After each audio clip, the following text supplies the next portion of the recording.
تاریخ شاہد ہے، غداری خون میں ہوتی ہے اور نسل در نسل چلتی ہے۔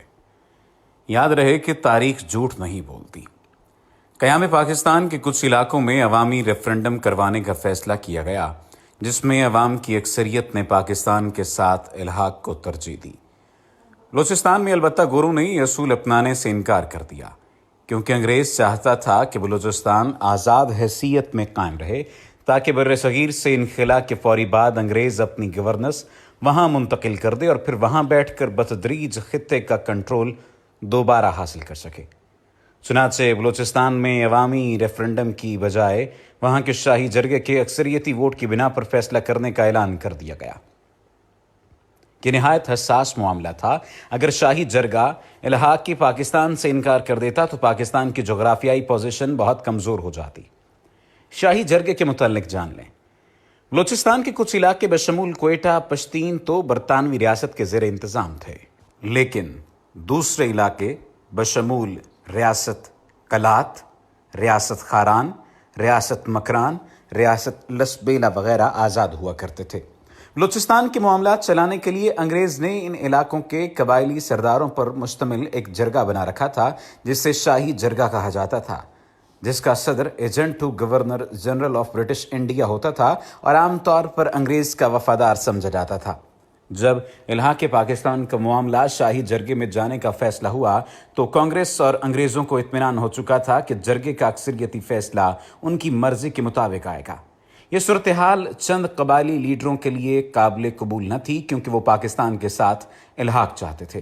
اس وقت کاکڑ قبیلے کے سربراہ نواب محمد خان جوگیزئی آگے بڑھے اور انہوں نے اپنے ہم خیال قبائلی لیڈروں کو ساتھ ملا کر پاکستان کے حق میں مہم شروع کر دی۔ دوسری طرف عبدالصمد اچکزئی ببانگ دوہل کانگریس کی حمایت میں سامنے آ گئے اور قیام پاکستان کی مخالفت کرتے ہوئے لابنگ شروع کر دی۔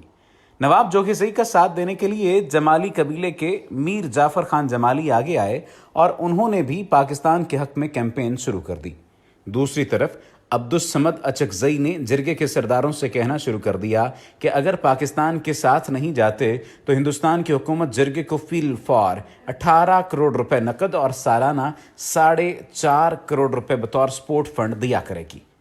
اتنی پرکشش آفر سن کر بہت سے سرداروں کا فیصلہ ڈگمگا سکتا تھا۔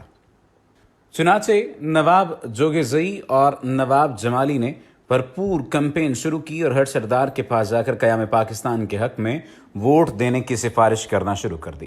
جس وقت نواب جوگیزئی، جمالی اور نسیم حجازی جیسے لوگ شاہی جرگے کے اراکین کو پاکستان کے لیے قائل کرنے کی کوشش کر رہے تھے، عین اسی وقت مسلم لیگ بلوچستان کے صوبائی صدر نے شاہی جرگے کے صدر ایجنٹ گورنر جنرل سے اپیل کی کہ شاہی جرگے سے کلات، کاکڑ اور جمالی قبائل کے سرداروں کو نکال دیا جائے۔ یہ مطالبہ حیران کن تھا، کیونکہ اگر ان سرداروں کو نکال دیا جاتا تو پھر قیام پاکستان کے حق میں ووٹ ڈالنے والا کوئی نہ رہتا۔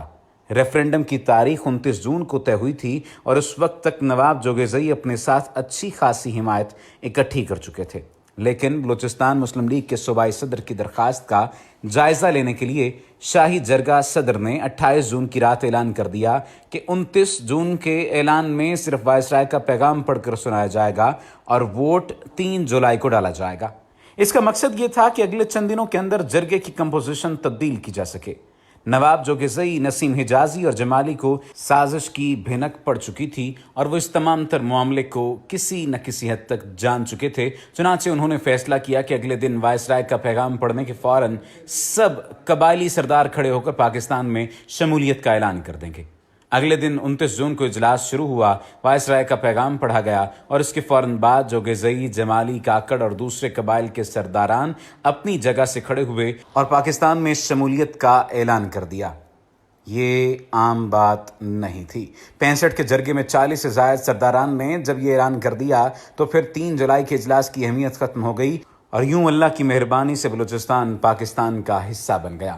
جاننا چاہیں گے کہ مسلم لیگ بلوچستان کا صوبائی صدر کون تھا جس نے شاہی جرگے سے پاکستان کے حامی سرداروں کو نکالنے کی سفارش کی؟ اس کا نام قاضی عیسیٰ تھا، جو کہ سپریم کورٹ کے موجودہ جج قاضی فائز عیسیٰ کے والد گرامی تھے۔ جی ہاں، وہی قاضی فائز عیسیٰ کہ جس کے بارے میں کہا جاتا ہے کہ وہ تحریک پاکستان کے فرزند کا بیٹا ہے۔ در حقیقت قاضی عیسیٰ ایک خود پرست اور انا پرست شخص تھا جس نے اپنی ذاتی خواہشات کی وجہ سے پورے بلوچستان کی شمولیت خطرے میں ڈال دی تھی۔ آج اس کے بیٹے نے محض 3 ارب رشوت لے کر ملک کو 500 ارب کا نقصان دیا، اور اس سے بڑھ کر ملک کے عدالتی نظام کی ساکھ پر ایسا کالا ٹیکا لگایا جو شاید صدیوں تک مٹ نہ سکے۔ سچ کہتے ہیں غداری خون میں ہوتی ہے۔ اوپر بیان کیے گئے واقعات تاریخ کا حصہ ہیں۔ آخر میں سلام ان بلوچ لیڈرز کو جنہوں نے 1947 میں کروڑوں کی آفرز ٹھکرا کر پاکستان میں شمولیت کا فیصلہ کیا۔ قاضی عیسیٰ ان بلوچ اور پختون لیڈروں کی دھول کے برابر بھی نہیں۔ قیوم نظامی کی کتاب قائد اعظم بحیثیت گورنر جنرل سے اقتباس۔